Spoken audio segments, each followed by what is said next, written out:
Welcome to Stepping on the Mat podcast, episode 012 with me, Aaron Martinez. Today's guest is no stranger to the list of Iowa wrestling standouts.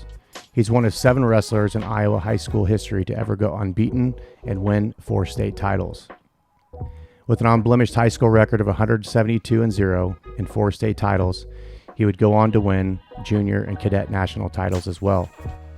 He continued his winning ways at the University of Iowa, where he went 127-16 during his collegiate career. During his years at Iowa, he won national titles in 95 and 98, and he was a 3-time All-American at Iowa and was a 2-time Big Ten champion. He was also honored for his academic success with 2 NCAA Academic All-American First Team honors. He was inducted into the Iowa Wrestling Hall of Fame in 2006. He is currently the head coach for the women's wrestling team at Simpson College. Ladies and gentlemen, my special guest, Jeff McGinness. Welcome to the show, Jeff. Thank you. It's good to be here. Well, I'm glad we got to sit down and kind of hang out and chat for a little bit before we get started in this and learn a little bit more about you. So as we get started here on the show, I just want to kind of find out what's been going on. I know you just got back from France with your family, so Yes. Maybe tell us a little bit about that. We've had a chance with our children, and we kind of put this carrot out in front of them that if they get to like their junior or senior year with a 4.0, that we'll take a trip somewhere. And So pre-COVID, we took a trip with my oldest. With him achieving that, obviously we took everybody. We went to Italy for 13 days, and then COVID hit, and travel was kind of shut down, and we'd planned to go somewhere. But finally this year, we spent 14 days in France. We visited Paris, Chamonix, and Nice, which was awesome and beautiful, but 14 days, I think if you ask my children, was a little bit too long. Some of them got a little bit homesick. Some of them are ready to be back at school with their friends, and I think, like my middle one probably missed his video games. So. Yeah. How old's your oldest one? So my oldest, he's a sophomore now at University of Michigan.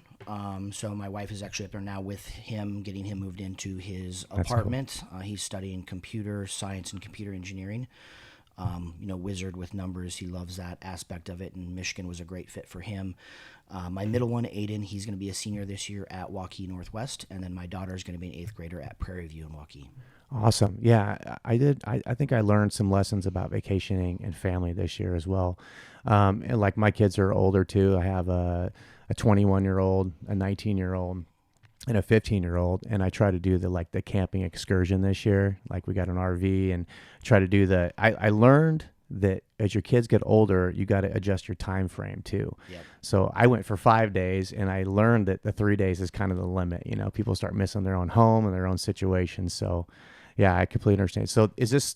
So you said before you went over to Europe as well? Said which? Did you go to Europe as well another time, or is this your first time overseas? We went to Italy pre-COVID, and I've been there a bunch with work and things. I've been in Germany and Spain and France and Italy before, with work as well as wrestling over there when I was in college. I had the benefit of the National Wrestling Coaches Association when I was in college would always take a team to wrestle freestyle. And so I think after my sophomore year, we spent about 2 weeks in Germany training with the German national team, wrestled a tournament over there. And then I think after my junior year, maybe after my junior or senior year, we did the same thing in Italy. So we're outside of Rome training. We'd train in the morning. We'd take the train in, spend the entire day traveling around Rome, renting scooters, probably getting in a hell of a lot more trouble than we probably should have. Quickly get back on the train, get back to training, and then, wrestle in a tournament over there as well. Yeah. European experience is great. Like anytime you can get outside the United States, I think it grows you, mm-hmm. right? And you said you were a sophomore. This was in high school you're talking about, or in college? That was college. When I went over. Yeah, the only time I left the country when I was in high school, so it was after my sophomore year, I went down to Cali, Colombia, and won a junior world title down there. And that was a hugely eye-opening experience because that was right in the middle of Pablo Escobar's reign down there. Right. And we were in Cali, which is one of the drug capitals of the world. And so anywhere we went, we had armed guards, around us. Got to train with some amazing people on the team. Lincoln was on that team, Kerry McCoy, Danny Felix. It was a loaded United States team that we took down there. But I think it was something like 2 days after we left the country, Pablo escaped, basically let him out of the prison that he constructed mm-hmm. for himself, and the entire country was on shutdown. And so luckily we got out before that happened. Oh, wow. What a what a time in history, though. You Yeah. know, like I always try to encourage people to get overseas, get outside the United States. I mean, we live in the best country in the world, but you got to see other countries too. They're pretty neat, pretty fascinating how their culture is as well. It makes I think you and your children appreciate Sure. what we have here a lot more. You know, travel in every experience we had in France was vastly different. You know, Paris is that big hub with some great museums and things like that, but you know, pickpockets everywhere, people begging, scam artists, and all that. Chamonix was a great mountain. You know, it's up in the Swiss and French Alps right there. Mont Blanc is there, which is I think the highest lift in the world, and so got to experience that. Have some great cuisine, and then down at Nice, which is more of that beach, laid back, chill out, hang out sort of thing. Cool. And was your parents travelers? Did they ever get out of the country? Yeah, we traveled a lot. I mean, our family vacations were to the NCAA wrestling tournament every single year. You know, Right. I'd come back, you know, from spring break, and my friends like, oh, we went to Florida and Disney World. Oh, we went down to Texas. Where'd you go? I'm like, I went to Cleveland or St. Louis or Kansas City to watch the NCAA wrestling tournament. And that was literally our vacations every single year. But you know, my dad I grew up around the Iowa wrestling program. My dad was one of the founders of the Hawkeye area wrestling club, the fan group that started in like 1973. He was the treasurer of that club from almost 1973 to I want to say like 2012, 2013. I mean, he was heavily involved with promoting and growing the fan base behind Iowa wrestling. And so Wow. that's what we did. We traveled with and followed the team. And so what's your dad's story? Was he a wrestler or? Both him and my uncle wrestled in high school. They wrestled for Clyde Bean, who was a very long-time coach at Iowa City High. He coached me for 2 years as well. You know, very great individual, a lot of background, but old school approach to it. Neither of them wrestled in high school. I think my uncle qualified for state 1 year. My dad's senior year, he had a tryout and tore his knees up really, really bad. But just had a passion for it and loved it, and became very involved with helping promote, you know, Iowa wrestling in general. That's awesome. Yeah, you kind of grew up with it. I think I've heard you in another interview talk about like you were just a little kid sitting on their bench, you know, and just getting to know the team and kind of how their mentality was, and that's awesome. I mean, I say this in all sincerity that one, it was, you know, I was blessed to have that opportunity because my parents, one, I got kicked out of gymnastics first, right? I was a ADHD kid before ADHD was the thing. Sure. Kicked out of gymnastics, like we got to put him in something to burn off his energy, and I started going to these clubs and training and just wrestling over and over and over and over again, and it just bled into more involvement with the Iowa club, and then just me following and idolizing, you know, the Barry Davises, the Bart Chelsevics, the Mark Rylands. I mean, all of those people that throughout the heyday of Iowa wrestling made Iowa wrestling namesake. Yeah. I got to know not only as watch them wrestle, but I got to know who they were as a person. Yeah, that's cool. I bet you were the cool little kid. They're always trying to keep you around. And I don't know if I was the cool kid. I was They're probably like the one that was the like, alone, get away, little annoying kid. You know, one time I think it was either Rico Ciparelli or one of the Bannock brothers. It was when Jay Robinson was the assistant coach, and he always had a tape recorder he would take notes in, and somehow, some way, they convinced me to like sneak up there and steal Jay's, you know, tape recorder. So I'm sure they were utilizing me more as a prop than sort of the cool kid that was around. The old ex-Army Ranger. Yeah. Take something from him. Yep. Yeah. Did you ever go to Jay's camp? I didn't. You know, I mean, I knew Jay as well, quite well, before he left Iowa. You know, the whole somewhat of the drama behind him leaving Iowa. You know, the camp scene, university coming in and taking over, and mandating all of those things on Jay.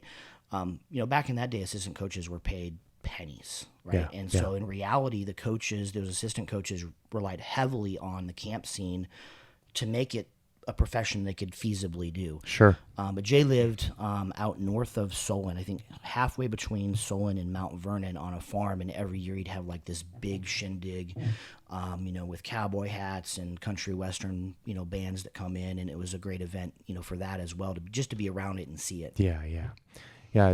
There could be an area I want to kind of cover later. I heard in one of your interviews you talked about, you know, like the mindfulness and going to see a hypnotherapist and stuff like that, and kind of getting you through, or a sports psychologist. And that was the first time at Jay's camp that I experienced this mindfulness and trying to, you know, taking us through a relaxed session and trying to build our mental game as well. So yeah, Jay's an awesome guy. So while we're on this kind of, tales of the past, I want to kind of go through your origin story and keep it chronological. So maybe we can start, K through 12. Let's run through it. Let's hear it. Okay. Kind of as I said, I started out with gymnastics. There was a gymnastics club that was just down the street from our house, and I was good at it, but I didn't have the attention span or focus that they expected. Sure. And, just with my dad being close to Iowa wrestling, it was a natural sort of fit to start to go that path. Now, nowadays I look at these kids, and some of them that they wrestle 150, 200 matches throughout the course of the year. If I got, from third grade to fifth grade, if I got 30 matches, that was probably a lot. I wasn't wrestling tons, never left the state. I mean, there were some great competitors in the state of Iowa that I had some battles with. Yeah. But then started doing more, and so it was really my fifth and sixth grade year that I really started, okay, now I'm going to go to the AAU state. I'm going to see what that's about. I'm going to start to venture to some more tournaments. But really, I would say my breakout year / breakout tournament was my eighth grade year. I went up and wrestled the Northern Plains Regionals, which at that time was, the regional tournaments are still a big deal, but just not as big as they were then because, now people travel to Tulsa, they go to Pennsylvania, they go to Fargo, they go to California, all these huge things. It was a lot to travel to Platteville, Wisconsin, sure, which is Dubuque. So it really wasn't that far. So it was like I went up there, wrestled Aaron Siraki, who went on to be like a multiple-time Greco World Team member. I wrestled Chad Kraft, who went on to start and become an All-American, multiple-time All-American from Minnesota. And then Corey Kemmerer, which was one of my nemesises back in the day, he was in that bracket as well. And so had kind of this freestyle coming out experience. And then from there, it kind of just spiraled. And from my eighth grade year to my ninth grade year, I transitioned personal coaches. And so I was just going to club, and then I think between seventh and eighth, I was working with Tom Lepic. Okay. And Tom's an intense, serious, crazy dude. He still is. Like, he'll still come up and grab you and squeeze you, even though he's a little bit up there in years. And for me, it was a great experience to learn that, but it also, I understood that, hey, I need a little bit of something else to go along with this. Yeah.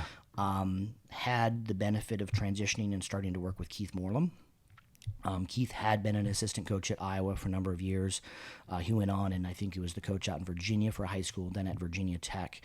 But he was just an amazing technical coach. And so a lot of the scrambling that I developed was just wrestling with him. That high crotch series, everybody calls it like the J-Rob high crotch series, which everybody still does to this day. He helped me learn that. Just a great person. Which was like perfect for your style, and your body type. It was, and it wasn't, he was very much basic oriented, but he also understood that I had some, I had good balance, good hips. I could get in these positions and score some points. So it was constantly doing that. And the other thing he did, and we talked about this, I know before, was I was flow wrestling before flow wrestling was a thing, right? Back in my day, it was like drill or wrestle hard. There was no middle ground. But with him, we'd drill, and then he'd counter, and I'd had to figure out the problem. Yeah. And so that was something that was hugely beneficial for me. And so I worked with him all the way through high school. He started with me and then slowly developed and added, I think, 2 or 3 kids every single year. Goncharowski's from Washington area. They started with the club and then slowly brought more and more kids in. When he left, that club became Ubasa Wrestling Club. Okay. And so that's kind of how Pablo shifted into that and sort of took over that role and had the kids that Keith had and just has continued to run with it. Yeah. Around what year was that? Oh, geez. I'd be guessing because I know he left to go to Virginia Tech or out to Virginia to coach a high school. Because I remember doing a camp for him. We went to Hofstra to do a camp for Tom Ryan after my sophomore year, which would have been 95. And then we traveled down to Virginia Tech, and he was at Virginia Tech at the time. It was myself, Dara Weber was in the van with me, Joe Williams, who was my roommate for 6 years, and then Corey Christensen, all in my parents' conversion van driving across the country. Well, thank God for vans. Yes. So 8th grade year, you kind of like had this moment. You got introduced to a new platform of coaches and a room that you could excel in, and you had a bunch of studs in there with you to help you develop that. So now you're moving into high school. You got your freshman year. There's probably a lot of expectations going on you. Walk me through that first year. I wouldn't say there was a lot of expectations on me from the outside. I'd only won one state title, one AAU state title. I think I'd gotten second or third 2 or 3 times.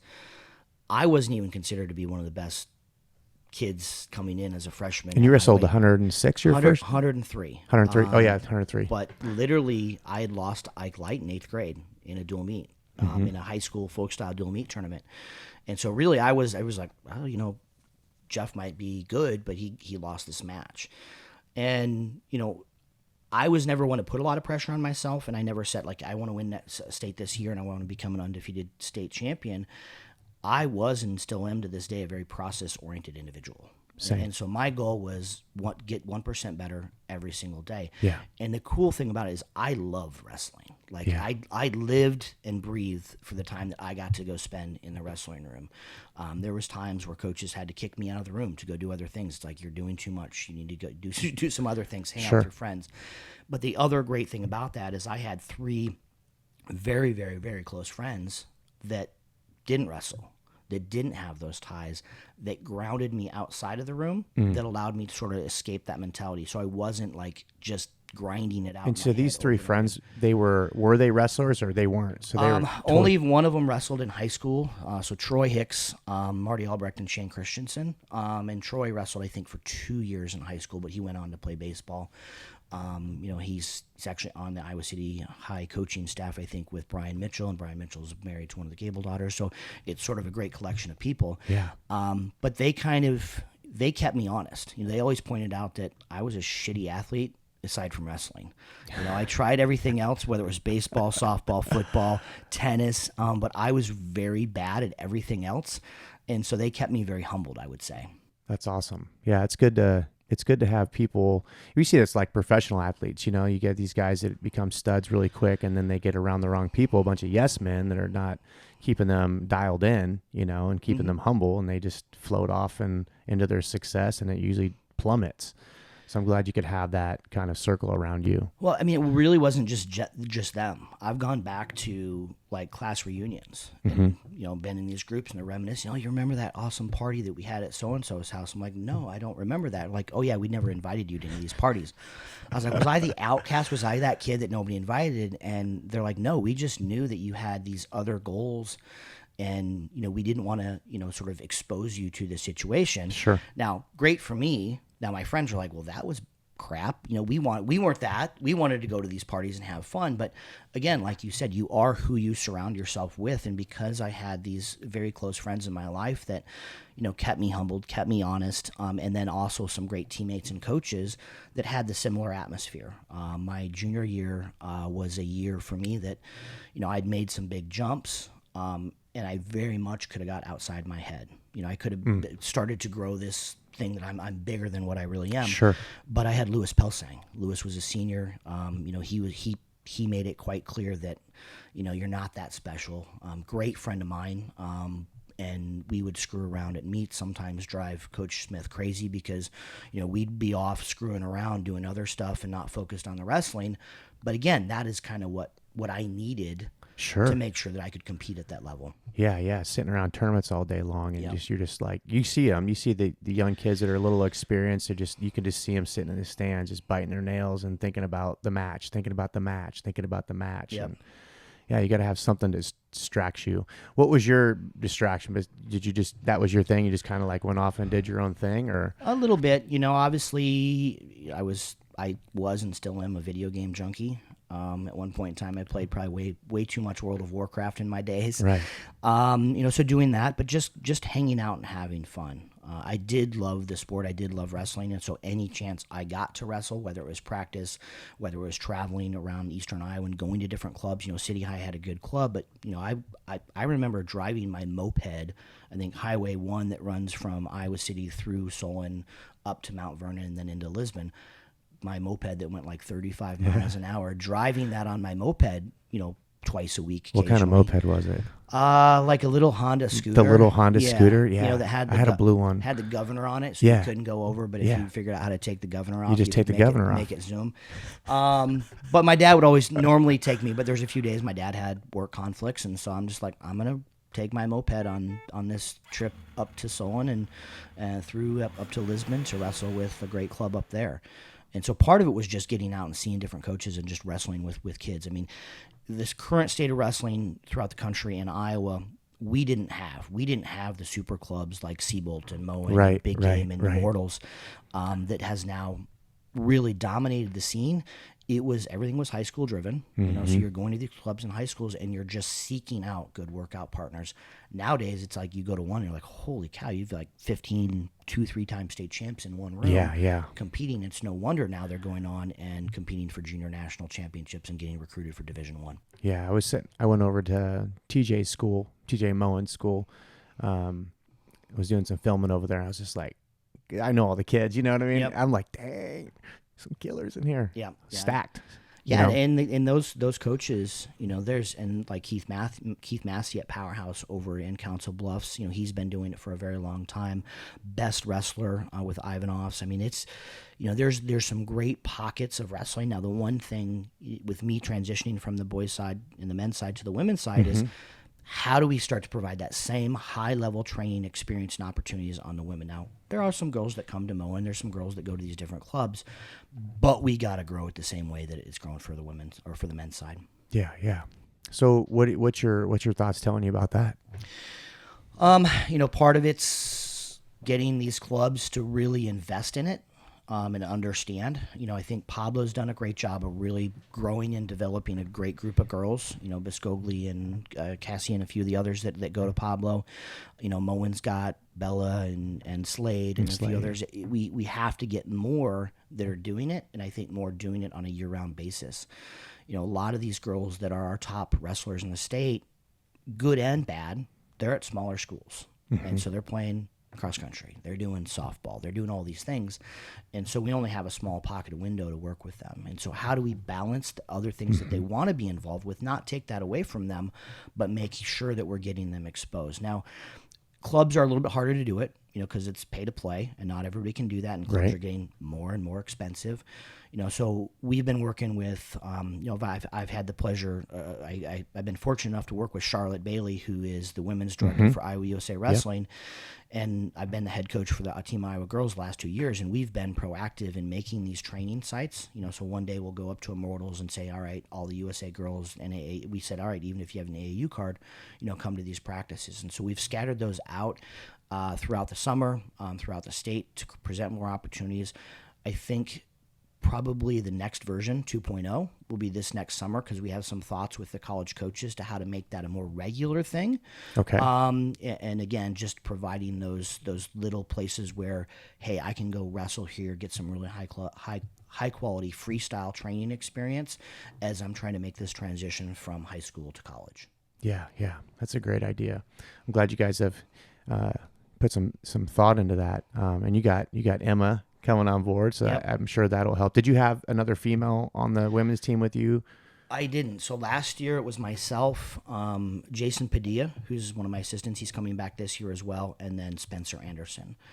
Spencer's going now to graduate school to study sports law at Arizona State University, and then Jason's back as well. And Jason graduated, so he was more of like a undergrad student assistant last year. He was still in school. He had another year of eligibility to wrestle at Simpson, but the year before he had helped me with our Iowa USA Girls Camp. And he got done. He's like, I love coaching, and I love coaching girls. And it's different, right? There's less ego. There is, and it really opened his eyes to it. And so now he's back again this year for us. And then, I chased Emma for the better part of a year. I thought she was done the year before at Grandview, and I'd reached out to her dad. I texted. She's like, "No, I have one more year to compete because of COVID." And so literally the second her year was done, I'm like, "Hey, I'm hiring an assistant coach. What are you doing?" Yeah, when I was talking to her, I was like, "Man, it was like bang, bang, bang." Yeah. So that's all. And now you're here, so that led to that. And we knew with her being local, with her involvement, with her success and challenges. She's very open about the challenges that she had with managing weight. It brings a whole different perspective. When I talk to potential recruits, I say the one thing I cannot do is I cannot relate to you and what it's like to be a female wrestler. Right? I can say what it's like to be a wrestler and the things that I went through, but I truly understand and appreciate there are vastly different things with the nutrition, with the physiology, with just coaching in general. Having to teach a little bit more of the why, is a big thing on the female side. It's like with guys, you teach technique, they go do it. With women, you need to have them understand the why and how it fits into that bigger picture. They think much more with their whole brain, as opposed to guys that maybe not be thinking with any of their brain, which is a fun transition for me because I love people that want to understand wrestling beyond just the moves, right? That understand wrestling from a tactical standpoint, and that's something I think we as coaches need to try to do a better job of when we are coaching people. It's not just here's the high crotch to the single leg drill that a bazillion times. Yeah. But if you're on this part of the mat facing this way, maybe we do something else, especially with freestyle and the freestyle rules. Right. Yeah, I've noticed that about females over the years, coaching. Because first it's frustrating. Because girls they're more talky.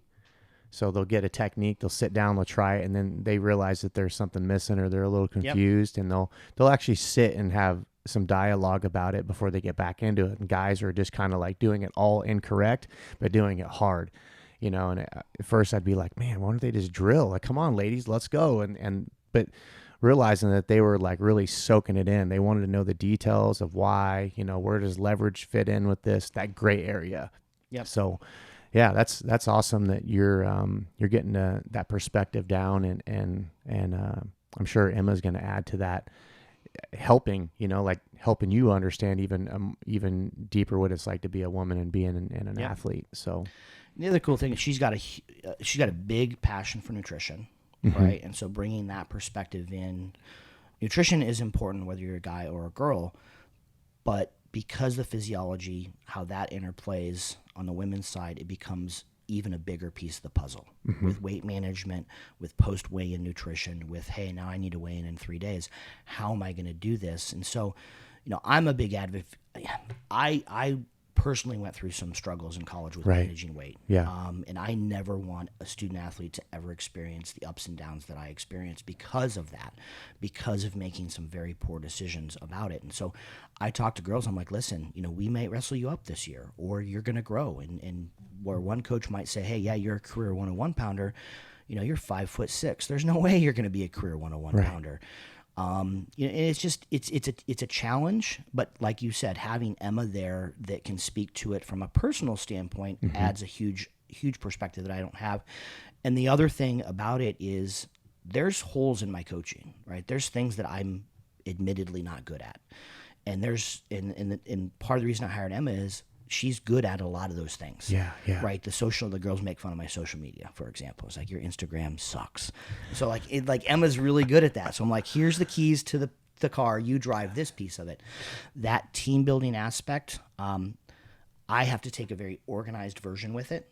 Whereas with guys, you're less concerned about it. With us, we want to make sure that cohesiveness, that team building component is very fundamental to how we're going to develop as a team. And I'm a very organized, structured person, so I take that same mentality as opposed to her path that seems to be a little bit more fluid and natural. So having that piece of the puzzle has been fun for me as well, because I've learned from her. Yeah. And let's talk a little bit about that weight management. I've heard you in other podcasts, discussing some of your weight issues when you're in college.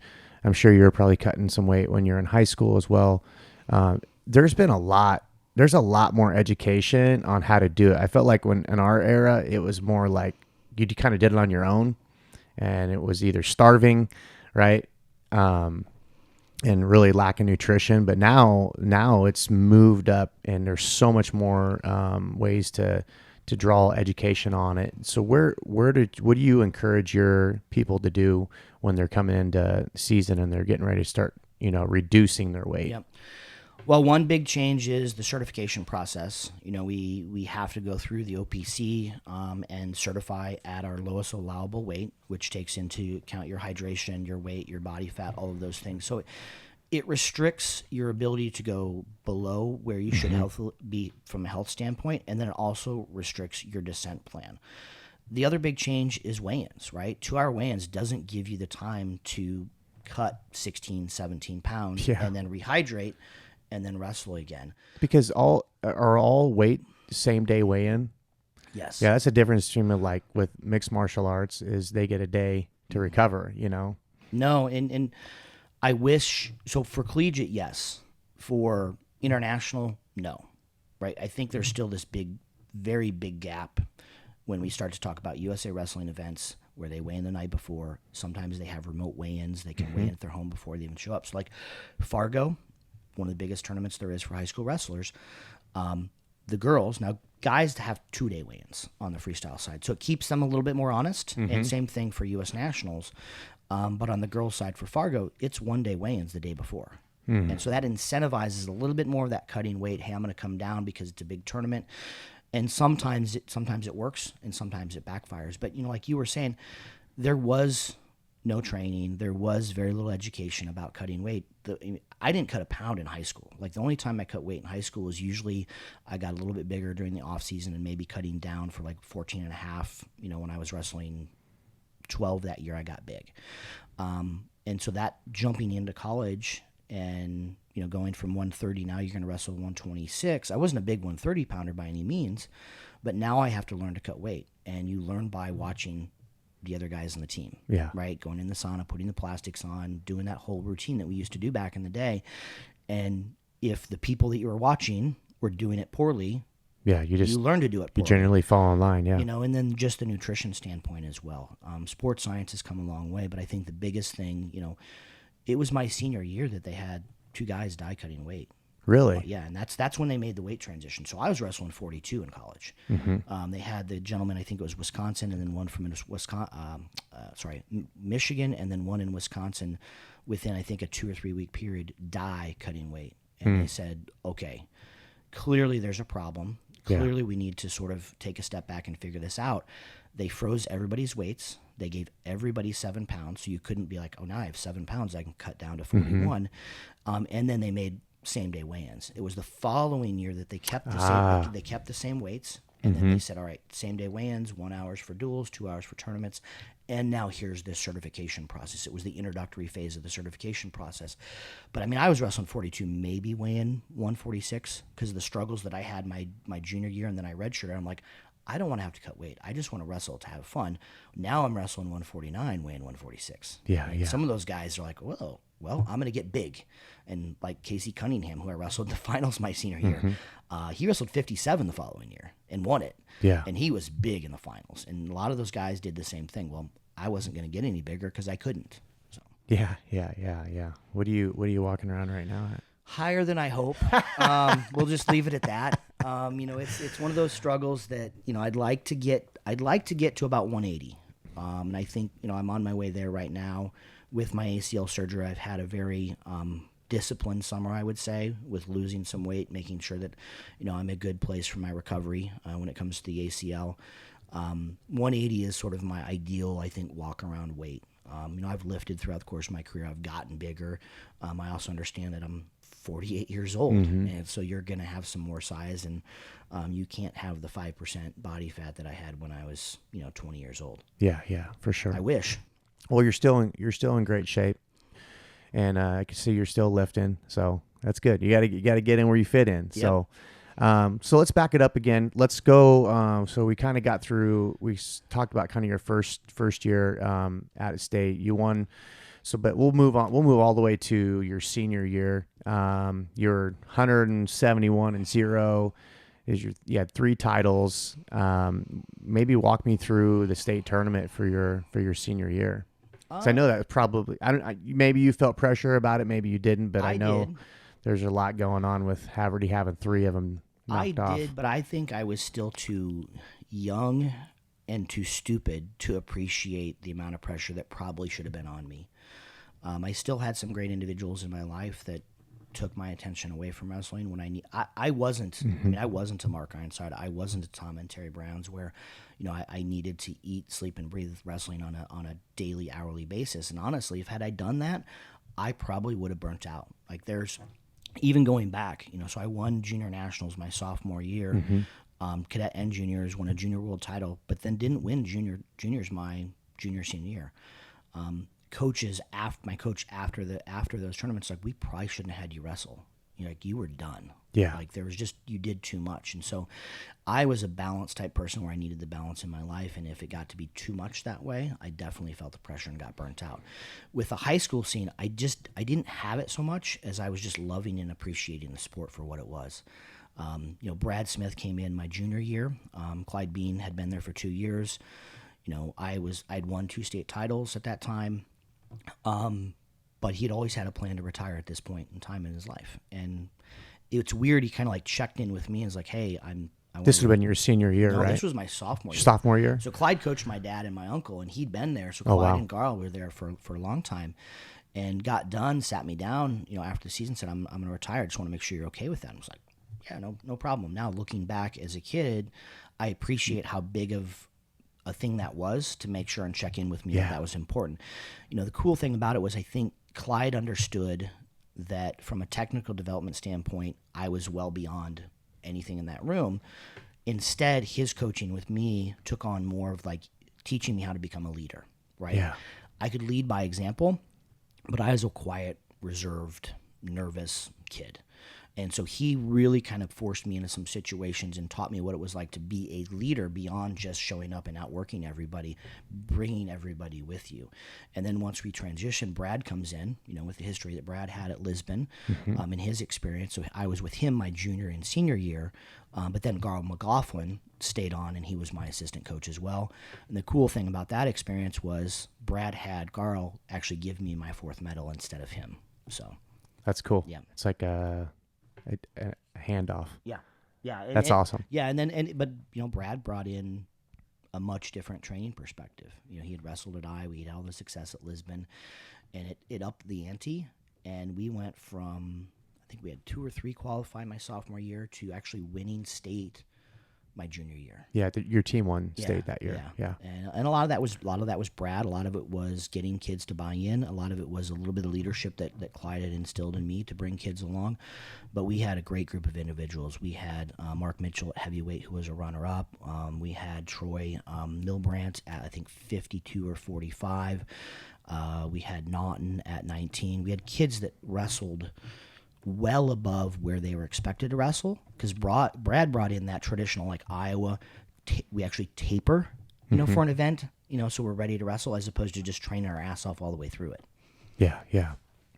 So your senior year, you make it into the finals. You penned your way to the finals. Is that correct? Yeah, that was the first year that I pinned my way through the tournament, and that was one of my goals. I got frustrated a few of the years before.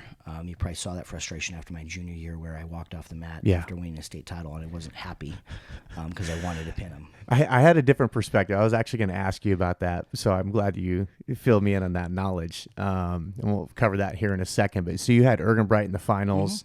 I remember watching that match, and I was like, you just wanted to pin him so bad. It was like you were gonna tech him, but you're just mat knowledge. You knew where you're at. You know how much time was left. You're like, hey, I'm gonna take top, and you got it done. That was pretty fascinating. I mean, you're a pinner if anybody is one.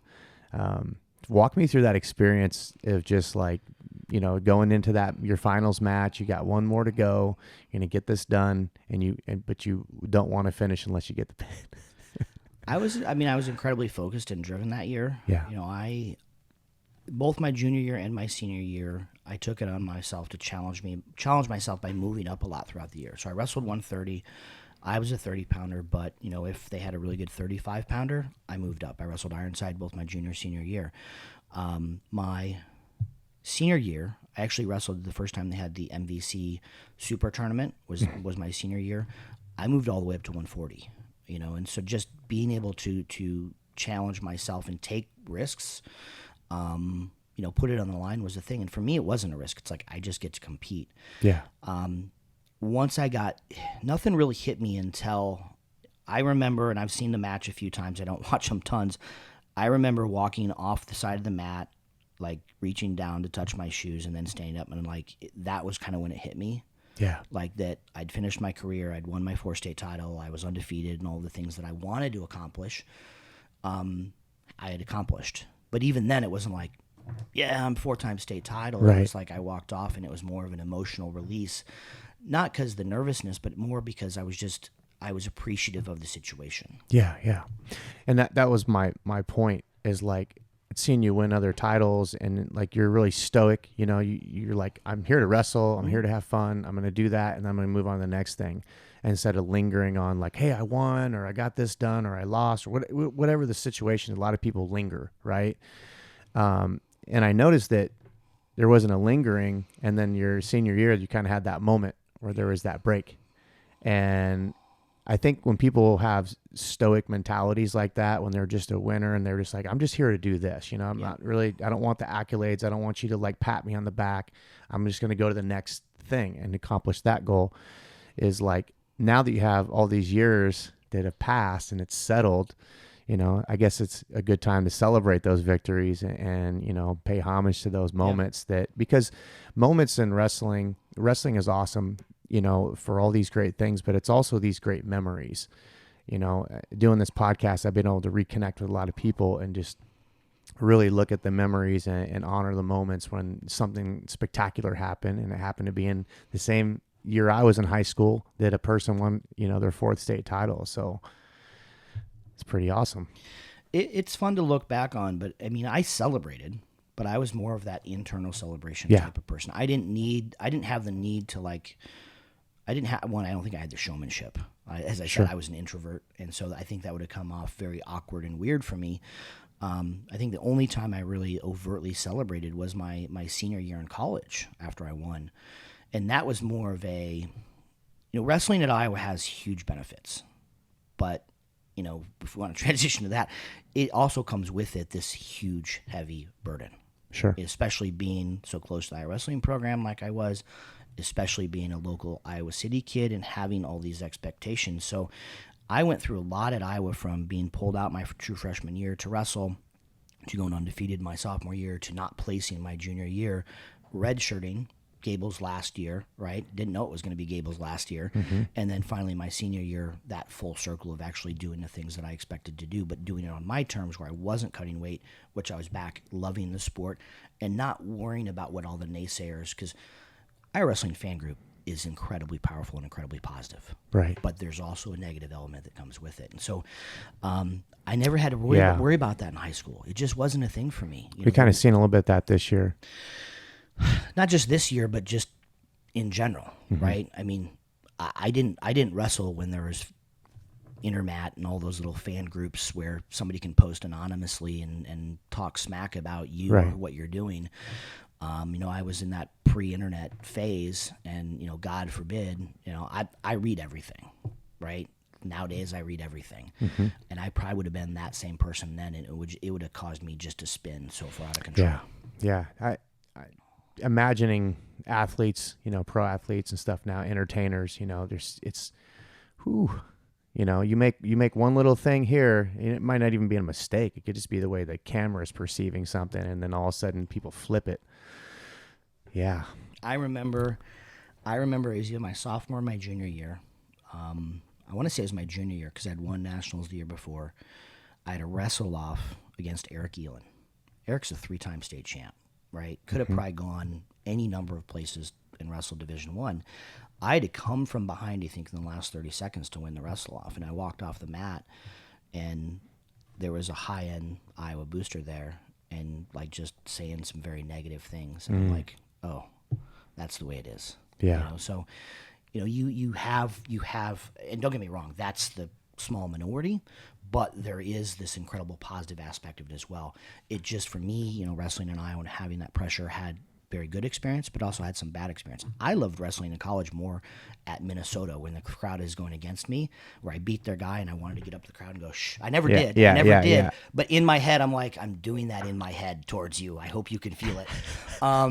You know, I love those experiences. Same thing, wrestling down in Gallagher Arena at Oklahoma State, hostile crowds, because I got up for those events even more so than having, you know, 15,000 people cheering for you at Iowa. Yeah, I learned early about celebration. Mike McGinness was my high school wrestling coach, a former Hawkeye. I walked off the match. I had got a fall I wasn't supposed to get, and I to their crowd, and he goes like this. He had a ring, and he turned it over, and he gave me a nice little thump on the head, and he was like, don't do that again. He's like, you should expect to win. I was like, got it. Noted. Won't do that again. I had the same experience. I think it was the first event with me being an assistant coach under Coach Peters, and we'd gone to a duel. And where was this at? This was in Nebraska. We were at Nebraska Westland. And we were wrestling a duel against Nebraska Westland, and our heavyweight pinned their heavyweight to win the duel. And he got up and, did one of these. Yeah, right? yeah. I'm like, congratulations, we beat the team that historically finishes 9th out of 9th in the ARC. I don't understand what the celebration is. And Colton, to this day, Colton Kinnison, we still have conversations about it.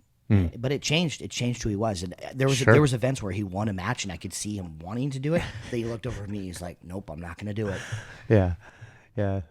It's good sportsmanship, but it's also you learn after the years that people who get on the mat, even like from youth wrestlers, it's a pretty vulnerable situation. You're out there half naked, in front of a bunch of people. I've been on the side of a big crowd loss before, and it's not fun to have everybody cheering against you and rooting, celebrating your loss. But I think wrestling, grappling in general is just one of the most humbling sports there is. So, so you won your fourth state title. When did you know that you were going to be going to Iowa? Probably after my freshman year in high school. I mean, at that time, Iowa was it.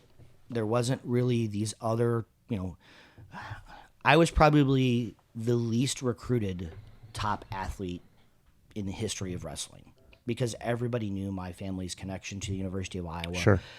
I think I had 3 coaches reach out to me. Mike Lamb, who was at North Carolina at the time, and one of my good high school buddies, Pelsing, had wrestled for him. Mm-hmm. He reached out. We'd love to have you come visit. And it was one of those like, I don't really need to visit. I'm not going to North Carolina. J-Rob reached out to me, family friend, and it was more of the, hey, in case there's something there we don't know, we'd love to have you come, see the school and be an opportunity. And then Leroy Smith at Oklahoma State, or he was actually at Arizona State at the time. Very similar conversation. Everybody was very respectful. It wasn't like Iowa sucks and here's all the reasons you shouldn't go to Iowa. Because if you looked at my wrestling style at the time, I wasn't that typical bruiser Iowa wrestler that had become their MO. I was more of a fluid, technical, tactical, and flexible and scrambler. And in theory, I maybe shouldn't have gone to Iowa. Now, I'm not saying this. No, I know exactly what you're saying. But from a pure coaching standpoint, it would have been a conversation piece that maybe what would me wrestling at Oklahoma State look like at the time? What would me wrestling at there look like? I definitely would never change my decision looking back on it because I appreciate the growth that I had to go through because of the challenges I had. But it was just a different experience. I think I committed the earliest possible time was like your junior year, whatever that window was, is when I verbaled. And they'd had some really great recruiting classes the year before me. You had Lincoln McAravey, Mike Pena in that group, and then my class was Joe Williams. Mark Ironside was in my class. Corey Christensen, 3-time state champion Winterset, who left Iowa and won a state title or won a national title at Simpson, as well as was a all conference running back. And so we had some great individuals that were in the forefront. But what made Iowa so great during that day was the next guy up, man, could have easily just stepped in. And so you had this accountability at every single weight that you couldn't miss a lift. You couldn't miss a run. You couldn't miss a wrestling practice because that next person was right behind you, pushing you, driving you to be better. I mean, nothing exemplifies that better than, Jesse Whitmer, right? Behind Mike Mena for 3-4 years. Mike Mena moves up the year I redshirt, and all of a sudden Jesse, vaults to the top and wins national title. And everybody's like, "Who's this kid? Yeah. Where's he been hiding for so many days?" The other thing that was different was we didn't have the transfer portal, right? You committed to a school, you were at that school. Now it's become a little bit too easy for kids to just say, "Hey, I'm not the guy here. I'm going to go somewhere else where I am." We're seeing that a lot with high school wrestling now as well. Yeah. Oh, God. Yeah. Well, club jumping. There's a lot of club jumping going on. There's a lot of recruiting between clubs that is going on, which I don't think there's a lot of it right now in Iowa. I know there's been some of it, but, there's teams in Iowa that actively recruit. But in my day, they did as well. I mean, I was back in the Dara and Gray area of Dowling, and you'd have somebody who won a state title for Carlisle and then the next year magically they're at Dowling. Yeah. That's where where my path was. I wrestled. My uncle actually was the coach of the Dowling youth program, and then I wrestled 8th grade. I wrestled some JV matches under Gray, but yeah, I eventually moved over to Lincoln. I got McGinness, and they pulled me on over. So, hey, so let's move on here. So, we talk about you winning cadet and junior nationals titles. So my question is like, how has freestyle changed since you won those titles? Scoring's vastly different. Back in my day, it was a 1-point takedown, 2-point turn, 3-point or 5-point throw. So scoring's different. You have now a much different, seemingly objective passivity, whereas back in that day it was very political. Not so much within the United States, but you'd go somewhere else and you were actively, being screwed by referees from other places. So the new passivity rules are different. The tie rule is different. I don't remember they started the ball grab, but if you were tied after the first period, you'd basically pull a number out of or a color out of a hat, so the ball grab, and then whoever got choice would start with a high crotch to finish. I think that was more in my college age. And then when I was in college, we also had the one gut wrench, one leg lace rule. So you had to, you could only get one turn or hold them for a 5 count and get one before you could do it again. Now it's you get a gut wrench leg lace, and if you're really good with that turn, you just roll them right out of there. Ready, set, go. And I mean, for me, it was good. I had a really good gut wrench, but I was a leg Turk guy, and I'm like, they didn't have the same room for leg Turks. I could leg Turk somebody and roll them 15 times and be done with a match. I know. I got that done to me. Yeah, and then that was the one that I still it's that move is making a comeback on the women's side. And so I've been, it's one of those things like we train it, we teach the defense, because it's one of those moves that if you get and you're good at it, you can end matches very quickly. I tell my girls, whether it's the high school girls I work with or the college girls I work with, it's a one takedown mentality. And what I mean by that is we want to work as much on top as we do on our feet. Now, exactly, freestyle is feet dominant, but if I can turn anybody.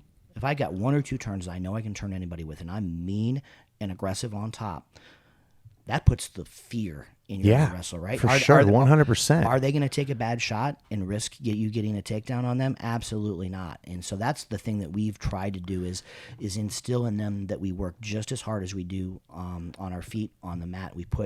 I wouldn't say we put as much time in, but we take a very focused approach to it, because you can take somebody down, get a leg lace, and match is over. Yeah. Right? What's better than that? Same way we train in jiu-jitsu too. Like we can do takedowns, but we're like, come down here. This is where all of it's happening at. This is where all the dynamics is happening. And the same with, I think about in my opinion about with wrestling is like I ask these questions to wrestlers. I'm like, okay, so like, what's the worst thing can happen to you? And they're like, getting pinned. I'm like, well, how much do you work on pin escape? And they just flatline on me. It's like their eyes go into like search mode and they can't find how many pin escapes they know.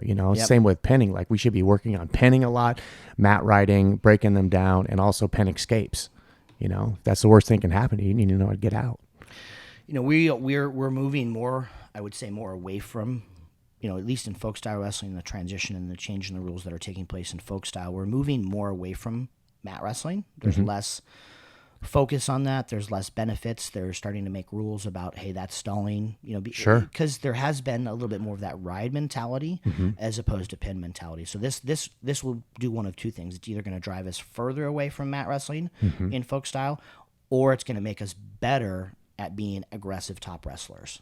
Because being on top shouldn't be about, I want to hold you down. Yeah, you don't want to hold the person. You want to finish them. I want to finish them. I want to tire them out. I mean, it's if I get a takedown on you, I'm not letting you up until you can barely breathe. Yeah. Right, and that should be the mentality. Now, with freestyle wrestling, obviously there's a limited time period. Sometimes the referee gives you 20 seconds. Sometimes the referee gives you 5 seconds. Right. But being active and making the defensive wrestler work on the bottom, because they're carrying all their weight. They should be getting more tired than you are, because they should have to work to actually defend holds and moves. Right. So wrestling in Iowa, you have a number of accomplishments there, 2 NCAA titles and 2 Big Ten titles. What would you feel like is your, I don't know, your best accomplishment or your most memorable experience while wrestling at Iowa? Most certainly my senior year, because of the years that I competed there, that was the one that I was finally back having fun wrestling. Not that it wasn't fun wrestling there, but it wasn't the same experience like I had in high school. My senior year felt more like my high school career, where I wasn't worried about weight. I wasn't worried about wins and losses. I was just focusing on getting better wrestling. Mm-hmm. The other piece of that puzzle that some people don't realize is there's a match out. You can watch the match. It's a Jamar Billman match, and it goes to like triple overtime. I think there's like 3 parts of it on YouTube. Yep. He scores a takedown right as time goes out. Yeah, I think there was like 1 or 2 seconds left, and he scored it. So you can see he's in on a single leg, and my knees to the outside, and then there's all of a sudden a quick catch. I tore my MCL in that match, and I won the match, went off, and all of a sudden my leg was completely numb. And so that was maybe a third or less into the season. I wrestled with this huge bionic brace for pretty much the rest of the year until we got to Big Tens to protect my MCL. Yeah. And so I had a mild tear / strain of my MCL and got to Big Tens, and I'm like, this is just, I can't do the things I need to do. I can't wrestle the way I need to wrestle. Yeah, especially leg riding, especially with a gigantic brace. Well, not just the mobility standpoint, but you have this thing strapped to your leg, cutting off blood flow to your foot. Right. I mean, especially when your leg bends. Yeah, just from that standpoint. And so I told my trainer I'm not wearing it. So, there's a risk that you might not make it through Big Tens, but I basically just wrestled the rest of the season without it and not worrying about it. And all of a sudden, because I had to learn to wrestle with it, and now I got everything back that I had before, it was like I was a different wrestler. Yeah. Explosive and powerful. I had to learn to do some things with the other side. I had to learn to shoot without actually shooting. I had all those things, but now I had my all other arsenal back with me. And so that year was the most fun for me. Some people might say, well, you went undefeated your sophomore. You lost a handful of matches your senior year. I did, but I don't care. That was what I was most proud of in the accomplishments that I made that year. Yeah. I think that's pretty. I think that's pretty neat that you take. An injury sucks because one, you have to battle it physically, and then the other part is you have to battle it mentally. But you was also able to increase your awareness on what would be called like your weak side or whatever, and you got better, so that made you even more dangerous for how you played your game. So. What would be your standout match? Would that be the match there, that triple overtime? Well, the Billman match was I didn't wrestle great. I got slid by 3 times in a row, like within the first 40 seconds of the match. Like usually you get slid by once, chances are you shouldn't get, slide by 2-3 more times. So I got taken down 3 times really quickly, came from behind, was ahead, and then ended up winning the match. Didn't wrestle the best match, but dealt with the injury. I think for me, the best I'd wrestled that year, probably at Big Tens, between Big Ten semis and Big Ten finals. I had Adam Terapelli, who I'd lost to in the duel, a very close match, and I pretty much dominated him in the semis. And then I had Jason Davids in the finals from Minnesota, who I had lost to with the bionic brace on, and then beat at their home duel in a close match, had a pretty dominant match. And so Big Tens, kind of went on a tear. Kind of had the same match with Davids in the semifinals of nationals, and then the finals, I probably wrestled a little bit tighter than I should have, but Casey was a big wrestler. He was really good. I think I'd lost to him that year as well at Midlands, and so it was kind of that rematch with him. Yeah. Now you talked about, I've heard you on another interview, you talk about having a sports psychologist, which I think you mentioned was a friend of the family, so somebody you trusted already, and you started work with them out of high school. How do you feel like the ability to take on, because like most people, when you say psychologist, they assume something is wrong with you, or that you're a weak sauce, or there's all these like negative thoughts about psychologists, but I know that side of the house very well. So to be able to optimize somebody's thinking power and how their brain works is like a plus. it's like having a great single leg, Yep. like you have this other thing in your corner that's working well for you. Could you explain to us a little bit about that experience and how you got led to that? I think one of my biggest assets really early on in my career, even before I started working with Maury, was I had figured out the mental piece of the puzzle from a very young age. The dealing with, wrestling is fight or flight. And so dealing with, either I'm going to fight or I'm going to be super, super scared and run away, managing that energy in that transition to 5 minutes before the match, 1 minute before the match, 30 seconds, ready, set, go. I was very structured in my approach of how I went about preparing myself mentally for those matches and getting ready to go. So that was one piece of it, but then transitioning and actually working with a sports psychologist that helped me understand even on a deeper level, the impact that the mental side can play. And especially as I transitioned through my sophomore, junior, senior year and could have foreseeably had these pressures that I put on myself or let external forces put on me. One, I think I had this I don't care mentality. I'm just here to have fun and wrestle. And so that made it easier for me. But then having this external person work with me on that piece of the puzzle helped out a lot. The biggest impact he had on me was my sophomore year in college. I got my red shirt pulled my true freshman year unexpectedly.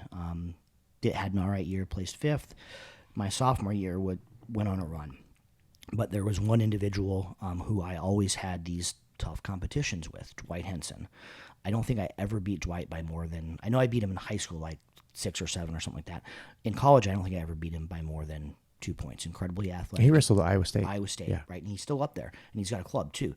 And we joke about it. And like maybe we come I back see it. I see Dwight around at the youth tournaments quite a bit. He wrestled in a corn cob, the grown up corn cob, and I was like, maybe we roll it back. Let's go. It's like, no, let's go. We'll see.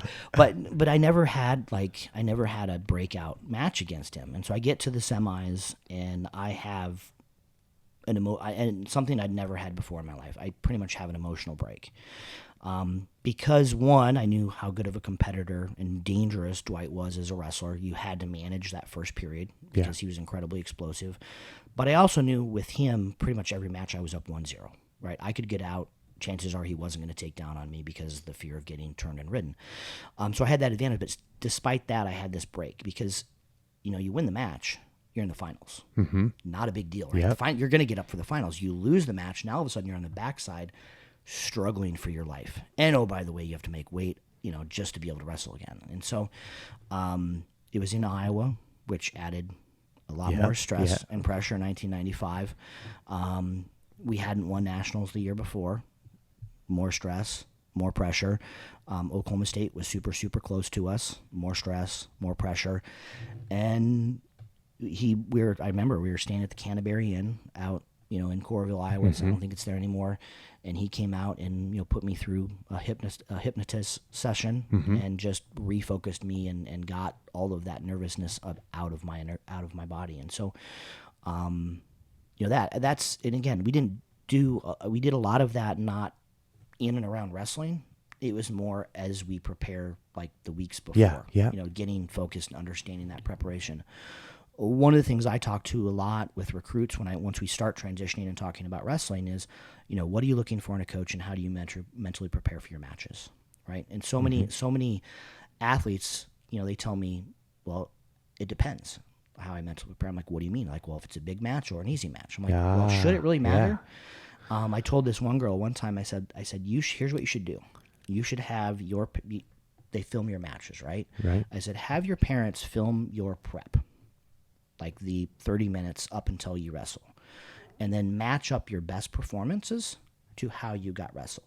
Regardless of whether it's an easy match, hard match, national title, state title, whatever else it is, figure out how you compete the best and how you compete the most free, with less stress.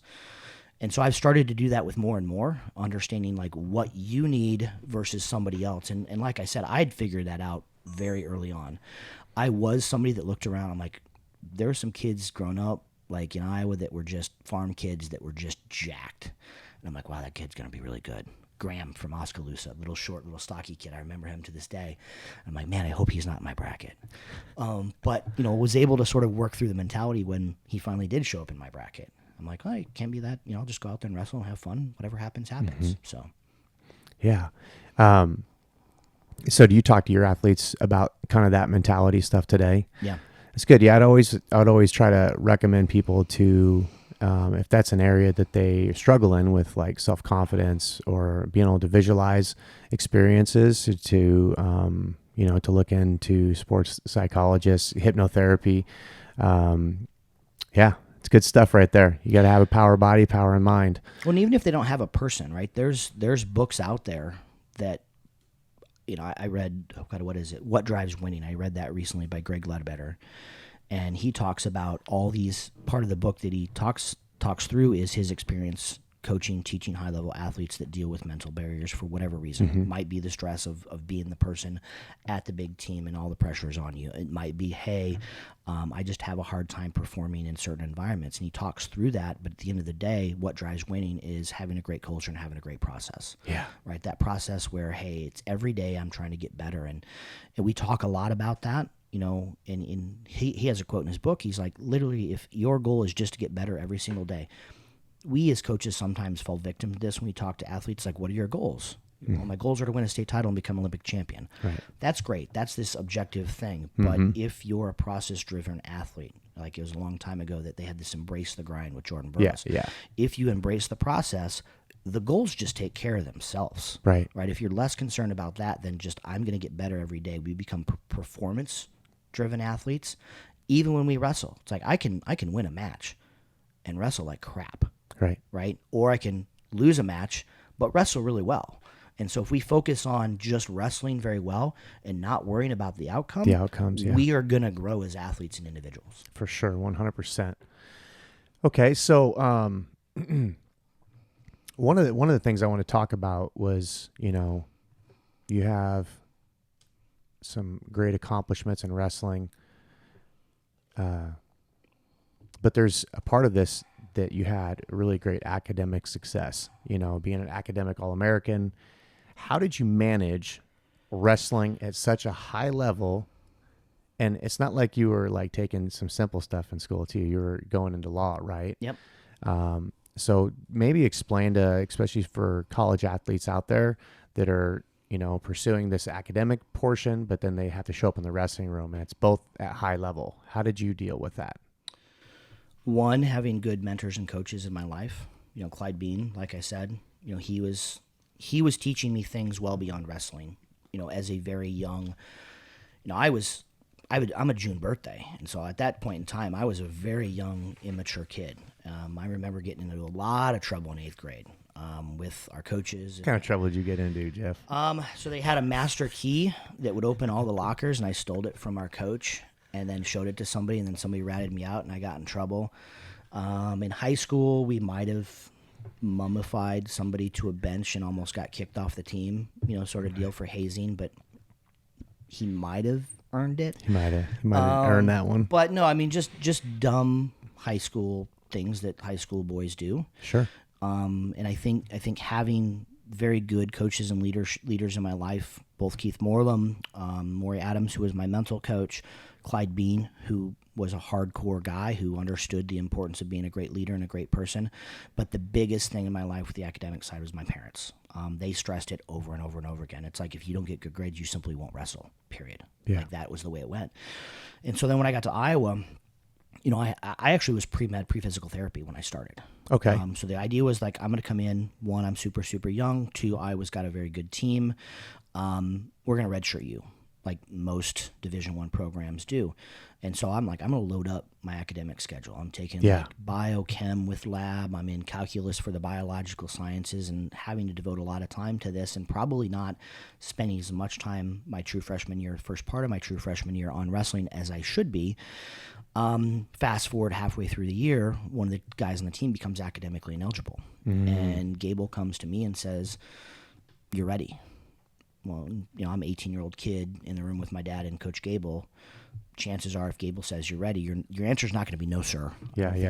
And so he pulled my red shirt year as well as Joe Williams' red shirt year as true freshmen. Now, keep in mind, I was at a weight that feasibly I probably could have and maybe should have won it had I been doing the things, had I been fully prepared to step into that spot as a true freshman, maybe would have been there. Joe Williams had Pat Smith at his weight. Right. And most importantly, they pulled Joe Williams' red shirt. His first match was against Pat Smith at Gallagher Arena at Oklahoma State, Pat's 5th year. Yeah. And I'm like, what in the hell are you thinking, Gable? Right? And to this day, he kind of looks back and is like, it might have been a mistake. We finally confronted him. We were back at an alumni event, and it was myself, Weber, Lee Weber, not Daryl, Mike Euchre, and we were talking about it, and Mike's like, Gable, Jeff has a question for you. And I'm like, oh, crap, here we go. And so I asked Threw you under the bus. Threw me way under the bus. And so I asked the question. I was like, to this day, I've just wondered about this decision. Like, how in the world did you think that was a good idea? It's like, well, Joe's an explosive wrestler, and I thought he'd be able to do it. I'm like, all right, if that's the answer. And he goes, probably was a mistake, yeah. But, for me, that academic, so once my red shirt got pulled, I was no longer pre-med. I was no longer pre-physical therapy. That first year I'd made that plan, like I'm going to really hunker down. Sure. I'm going to take like 18 hours. I'm going to get all these things out of the way. Therefore, I can transition to wrestling. And so I transitioned into a psychology major. I finished my psychology requirements after my junior year, and they're like, you need to get another degree. And so I got a degree in communication studies as well. The communication studies is what kind of led me on the path to law school, because there was argumentative theory and other classes that were taught by some professors at law school. And I started to enjoy that and what it was teaching me. And then the other big thing was I got done wrestling. My eligibility was done. And a lot of guys at Iowa stick around and train because they want to make a world team. They want to make an Olympic team. And I had the same aspirations. Was the Iowa Wrestling Club Hawkeye Wrestling Club was a thing. Hawkeye Wrestling Club was a thing. And so we had, myself and Ironside and Lincoln McElravy and Bill Zadek and Joel Sherrod. I mean, there was a long group of guys that were hanging out wrestling. But the generations before, they would just wrestle, right? They wouldn't do anything else. And my dad's like, either you're going to get a job or you're going to stay in school. And he goes, if you stay in school, I'll pay for it. And I'm like, well, that is an easy choice. I'm going to stay in school because I'm not ready to be an adult and have a job. I'd taken the LSATs. I'd got a pretty good score. Iowa was a very top 25 ranked law school in the country. Bill Hines, who was a big wrestling alum, was the dean there. I was on the border of maybe he gets in, maybe he doesn't, and maybe some strings got pulled. But got to go to University of Iowa College of Law. Fell in love with that process. It was year 2000 was the Sydney Olympics. I was ranked on the Olympic ladder. I had won a couple big tournaments. I'd beaten T.J. Jaworski and a bunch of other guys at these tournaments. And at this time, 2000, so you would have been... second year law school. Second year law school. Second year law school, which is also the year, so it's a 3-year program. After your second year, usually is when you do your internship at the firm that eventually you're going to get your job at. I'd gotten a very large opportunity, money-wise, to go work at a very big firm in Chicago while I'm also trying to compete at a very high level to try to make an Olympic team. I made the decision that my future was going to be in law, not wrestling, and I took that path. Lo and behold, like 3 years after I'm practicing at this firm, about 90% of my work, firm's about 500 attorneys, about 90% of my work is going for the managing partner and the managing partner's clients. And I tell him this story. He's like, had you just asked, we would have deferred. You could have wrestled. Absolutely. I'm like, who would have thought that I would even begun to ask that question? Like, hey, I appreciate this offer and this job opportunity and all this money you're possibly going to throw at me. I'd like to take a year and wrestle, and then I'll come back and examine that opportunity. Yeah. Never would have crossed my mind. I'm like, now you tell me. Right, so. Right. You'd fall in like a National Guard status. You deploy and you come back, your job's still secure. Yeah. Yep. It'd been nice to know that. It would have been very nice to know that would have been a thing. But, the plan was I was going to go work summer internship. I was going to find a place around Chicago to train. I took the same mentality into that job that I took with all of my wrestling. There's no halfway to do it, right?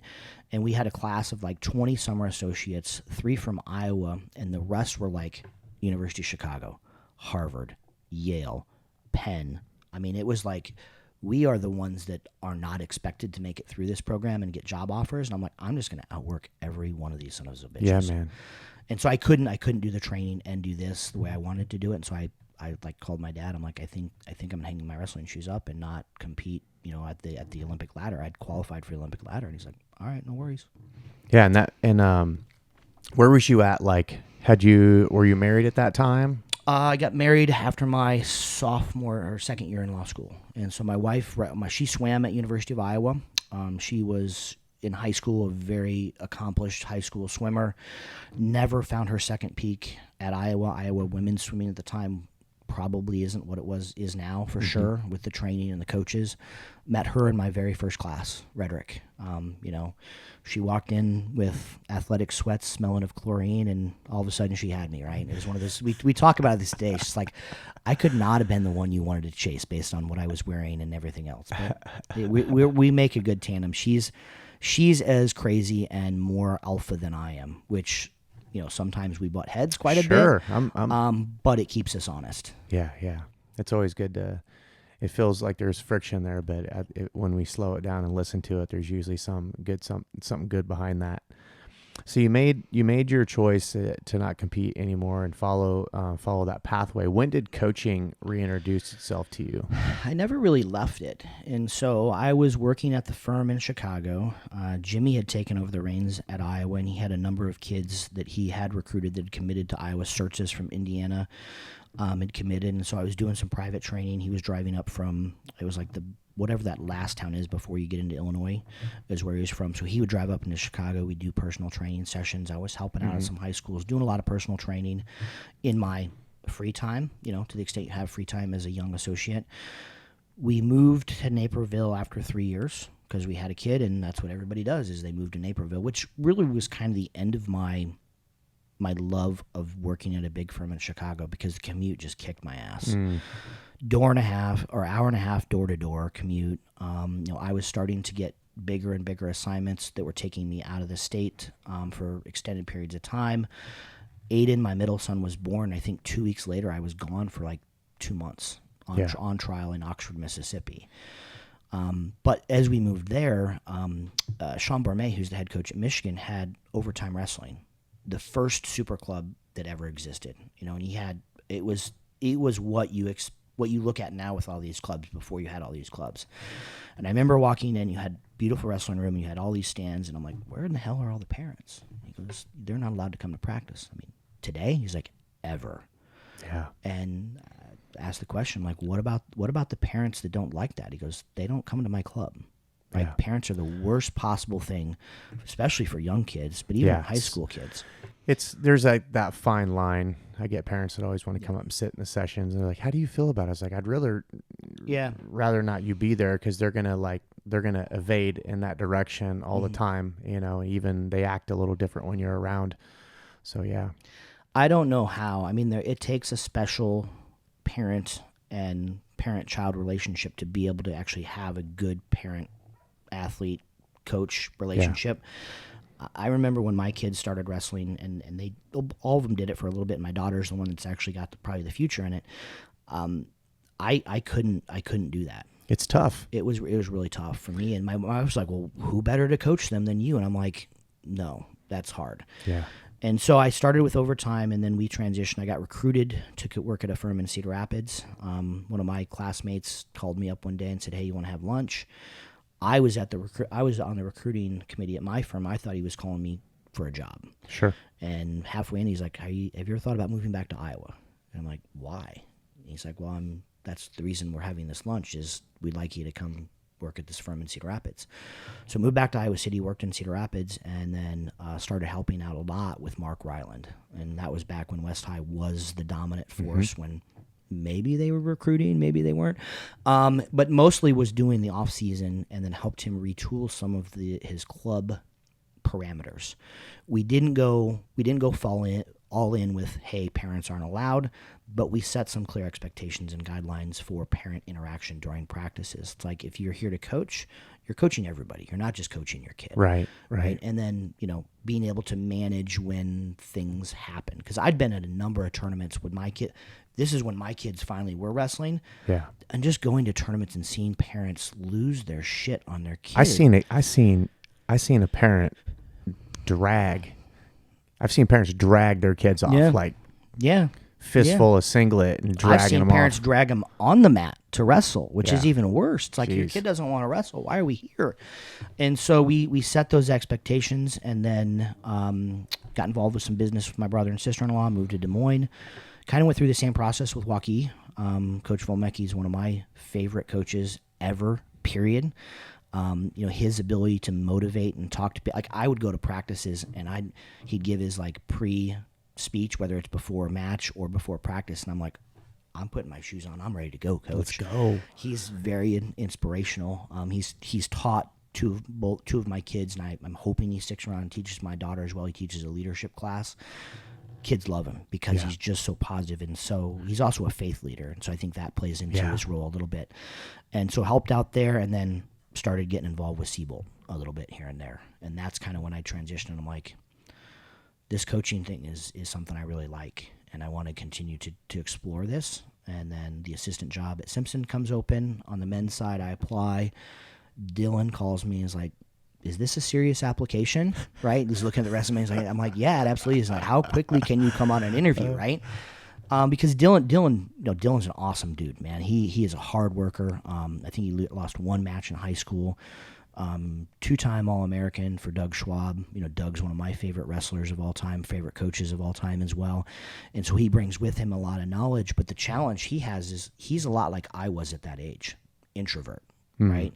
I don't have the life experience that I can just talk to anybody. Sure. Me being an adult and having kids that are the exact same age as the kids I'm trying to recruit is a huge asset. Yeah. And so he's learning that process. So for me to come in, and I, didn't take over the recruiting, but was largely running that process for him. And then all of a sudden, new athletic director comes in and, hey, we're thinking about adding a women's wrestling program. What do you think? And we kind of look at each other like, all right, I mean, what do you mean by this?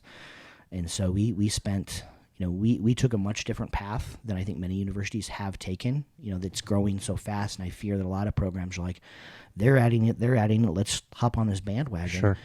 Our athletic director understood that we wanted to research, take some time and evaluate and utilize all the resources that are out there. USA Wrestling, Terry Steiner, one of my good close friends, Wrestle Like a Girl, National Wrestling Coaches Association, actually pick up the phone and talk to coaches at these programs that have been around. I think 5 in 2001, and it's grown rapidly, and figure out what has worked, what hasn't, what are the mistakes you made, what are the things you do differently, and then kind of come back and sit down and say, okay, if we're going to do this, here are the things that are important for us to make sure that we give the best possible student-athlete experience. And I think that approach has set us ahead of many of these other programs that haven't done that, but most importantly, making sure that we maintain who we are as a university, right? Sure. We're not just recruiting bodies for the sake of bodies. Simpson's one of the top academic schools out there, and so we go out of our way to make sure that piece of the puzzle fits with them as well. Absolutely. And it's also important to have, starting any new program, is to have a solid foundation. So what would you say the difference, that you've had the opportunity to coach men and women both, what would you say is the difference? There are more similarities than differences, but the differences are significant enough that you need to understand how important they are. Already touched on it a little bit. When you're dealing with the technique piece of it, you have to explain the why. If you don't explain it, they're going to ask the question. Yeah. And then also being more open to the questions, the what ifs, right? With guys, it's like you teach something, they go do it. With girls, it's like you teach them, they're like, well, but what if they do this? And so you have to be able to deal with that flow of practice and how that can maybe change the scope of it. It also has changed how I structure our training cycles, right? Instead of being like, we're just going to teach this technique, we start off with basic fundamentals of what we want, how stylistically, how we want to wrestle. Yeah. Right? This is what we want to do. This is what we want. These are the core positions we want to get to. And so if they understand that, if they understand where the forest is, then we can start to plant those trees. And Right. so a much more structured approach in how we go about it, as opposed to we just saw a YouTube video on this thing and we're going to roll it out to our guys, which, sometimes happens. The other biggest piece of the puzzle, and I joked with Paige Storm about this, because Paige is the head coach at Buena Vista University. I was the head women's coach, and I was at the National Wrestling Coaches Association, and this conversation came up, and I said, well, ironically, your dad, Dave Storm, who is like one of the founding fathers of girls wrestling in the state of Iowa, made a comment that just resonated with me, because I was having trouble with this, because girls are asking, well, what's the difference? And parents are asking, what's the difference? And how did you change the coach? And he said it very eloquently. He goes, the most important thing when coaching and teaching men is to earn their respect. The most important thing when coaching and teaching girls and women is to earn their trust. And so just framing it in such simple terms changes your day-to-day interaction with them. And so we spend a lot of time just talking, right? Whereas not talking with. Yeah. Right? And that's, we spent this summer, we have a very large class coming in. We'll start the season with 36 girls. Many of them, freshmen coming in. We had a series of Zoom calls, just getting to know each other, like interviewing each other. We had them interview their roommate, and then they had to present their roommate to the team. And some of them took a very structured approach. Some of them took a very non-structured approach, and just learning the different personalities and how they interplay with it. Very open door mentality, whereas guys you might see occasionally, they might come check in on you. It's like throughout the course of the day, if I don't have half my team stop in to say hi, see how things are going, and me do the same with them, it's a weird day. So, I mean, there's nuances. When it comes to technical development, there's some things with the difference in body styles and flexibility that we modify and we change. The thing that I stress a lot is freestyle wrestling on the men's side, you almost never see power halves and arm bars, right? Because men's shoulder strength is there. With women, it's like we gotta either strengthen our shoulders or teach some good defense for power half and arm bars. And so there's different ways we structure just even the technical development. One of the founding things that was important to us, if we were going to add a women's wrestling program, is we needed a larger wrestling room. Simpson has been blessed with some great facilities, and our wrestling room was less than 12 years old. The problem was it was only 2 mats.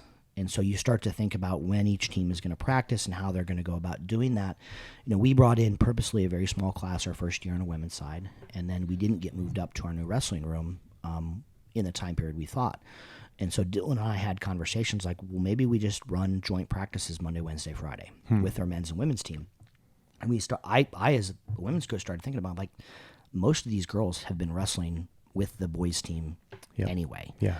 Now you have the freestyle versus folk style part of it, but we took a very proactive approach to knowing what and how we split off, and also understanding where and how things overlap that we can teach that. And so we run joint practices with our men's team now Monday, Wednesday, Fridays. And those are our intense days. Those days we come in, we're focused, we do our drills, we focus on technique, we quickly transition into our flow wrestling, we wrestle hard, and we do conditioning.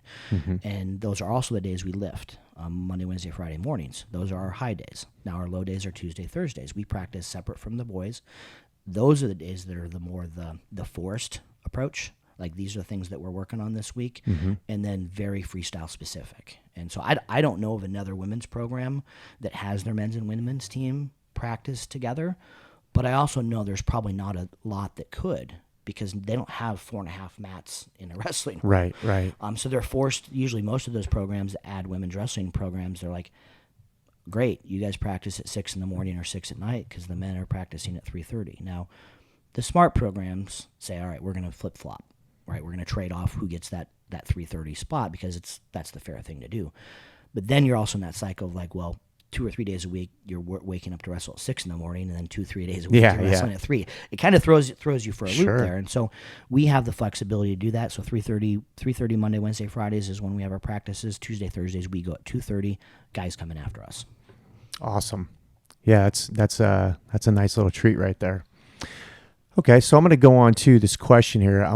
It's going to be like, the category is going to be biggest. That's the word we're going to start with. So the first one is going to be, what would you say, like, and this doesn't have to be wrestling, it can be just about anything in your life. What would you say your biggest accomplishment is? Convincing my wife to marry me, I would say. I thought you had her buzzed in school. I wish I did. So, she had a boyfriend when she walked into class. She had a high school boyfriend, and so it took me a lot of time to sort of just get her to talk to me. Sure. As I've already alluded to, I wasn't the most social, outgoing person. To this day, my wife will say I probably had the worst possible game ever of anybody. Despite having success as a wrestler, I sucked at that part of it. Sure. And so that would be the big thing. We've been together for a very, very, very long time. We have kids that the same thing that my parents instilled in me, her parents instilled in her when it comes to the academic side and focused. And we've been able to raise 3 kids that I think are very well grounded, understand the importance of being a good person first and foremost. Yeah. Having aspirations beyond just the norm. Like they want to excel at the super highest level. My oldest son, I mean, if he didn't look exactly like me, I would be like, where's your blood test? I mean, he one weekend for fun, memorized 400 digits of pi. Like, who does this, right? And I think he could probably still go to, if I called him now, he could probably rattle off 250 to 300 without much of a thing. That's the way his brain works. And then each of them is their own individual. I'm a very logical person, very that side of my brain. My wife is more of the artistic side. All 3 of my children have kind of come together, and even though my one son is studying engineering, he has this crazy artistic side of his brain, and all 3 of my children kind of have that because, one thing that we thought about, my wife got her master's degree in education and mental health counseling while I was in law school and worked with inner city youth with substance abuse and all that when we were in Chicago. Once we had kids, we made the decision that we wanted her to be the primary caretaker and stay at home. And I think in this day and age, that's a hard decision to make because of finances. I think her doing that and spending the time reading to the children and having these experiences, when we were living in Naperville, she was taking them to the zoo. She was taking them to Shed Aquarium, having them open their brain and explore the world has led to our kids having this natural desire to learn. Where did your kids graduate from? Hawkeyes? So Hawkeyes Northwest. Yeah. So my oldest graduated from Hawkeyes Northwest. I have one that's going to be a senior there, and then my daughter's in the same school system. She's in middle school. Both my sons tried wrestling. It didn't take with them, which I was okay with. They played high-level club soccer for Vision, VSA, which is Vision Soccer Academy, which is one of the top clubs in the program, or top clubs in the state, and my daughter's the same way. She plays goalie for their team, and she's got the goalie mentality, which has kind of led her down this path of, hey, maybe wrestling is my thing. So the next biggest one is, what is your biggest loss? And that can be directed at wrestling or it can be directed at life. This is a particularly hard one. So I have an older brother, 10 years older than me, half brother.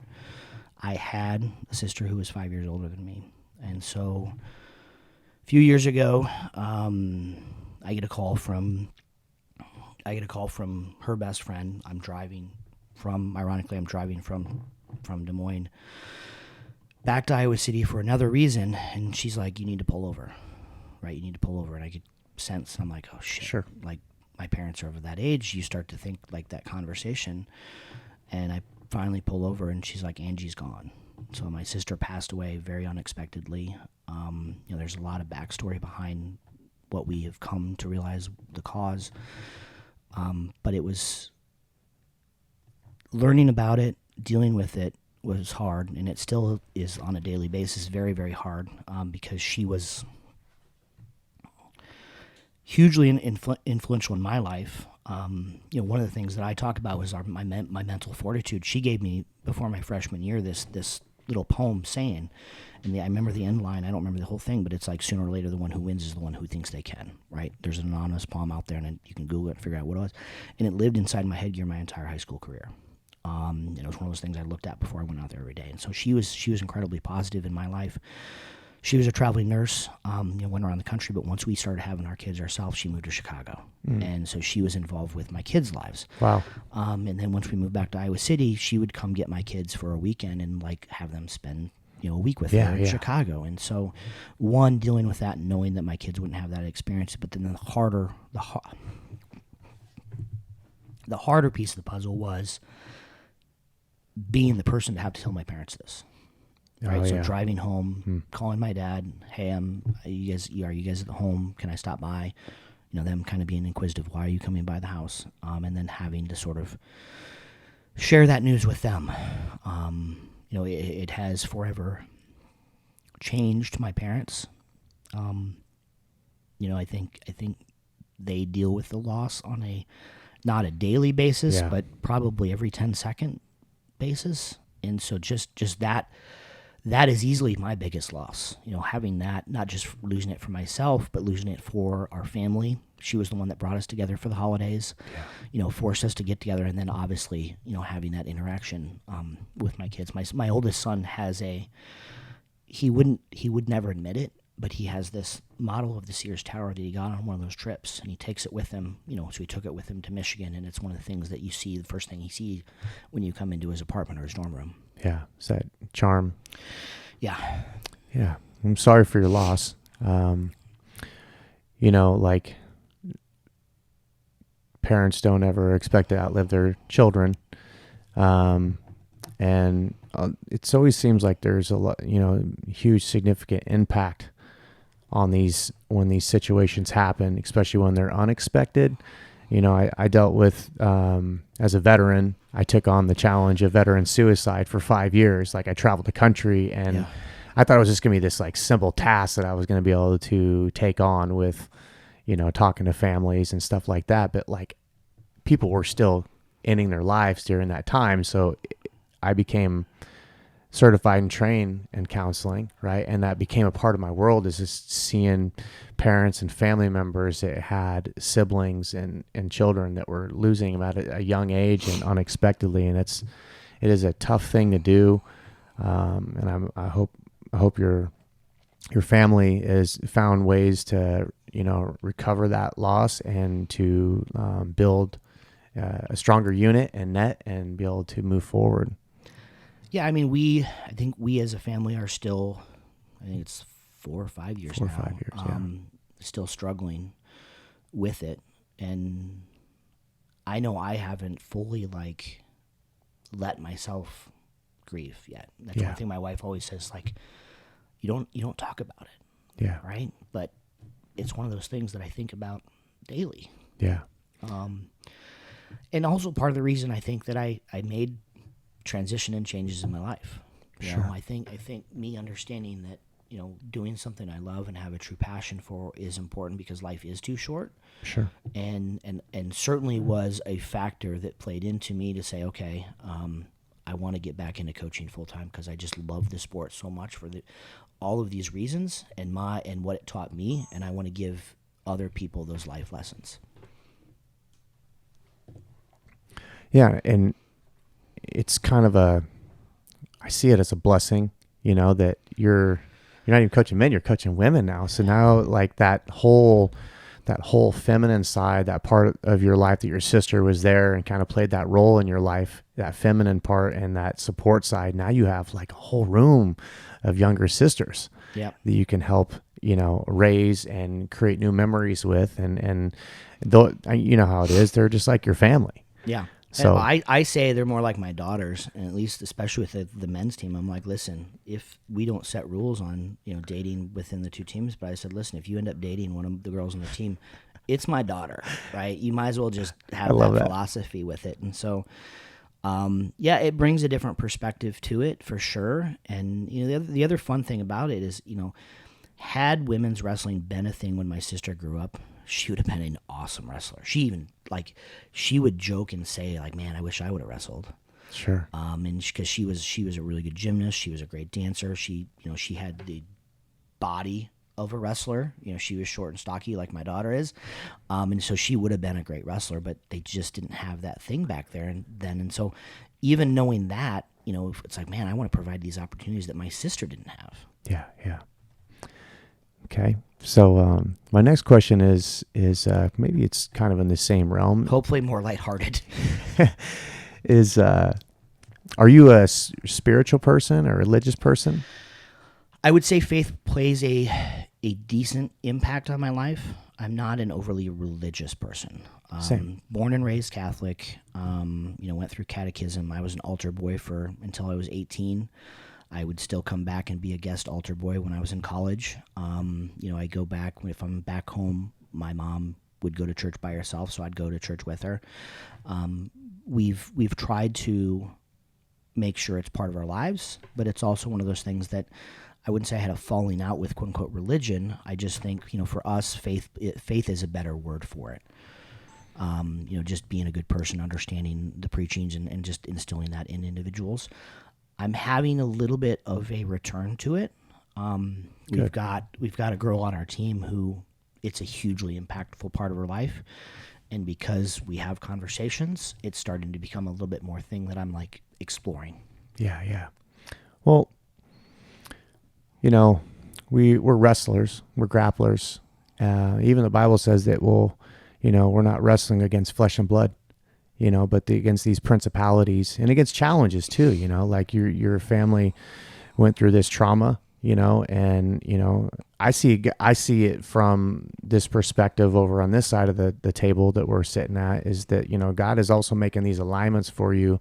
He's delivered you all these other women, and it should have been the other way. It should have been the men's team, but He's prepared something for you. And I see that there's going to be some great healing in your life that's going to make you even more of a storm to deal with. So I'm excited for that for you and for your team and for Emma and Simpson as a whole. And I know you guys got your brand together and you got your vision ahead of you. Every artist should have a vision. And then from vision, you can make a new life, a new set of things. So I've enjoyed having you here with us today, and I'm just blessed to have you come in and spend some time with me and get to know you after all these years. So thanks for coming on the show. I appreciate being here, and inevitably when we have these conversations, I learn more about myself too. I mean, that's the fun piece of the puzzle is you start to think through things in a different way, and having people ask very sometimes hard questions, leads to sometimes positive changes as well. Yeah, and we may not have covered every little aspect of your wrestling highlights in life, but I've gotten to know you as a man today, and I really appreciate that, and I can't wait to come and visit you at your practice and do some filming over there as well. Perfect. So, appreciate it. Awesome. Thanks, Jeff, for coming. Thank you.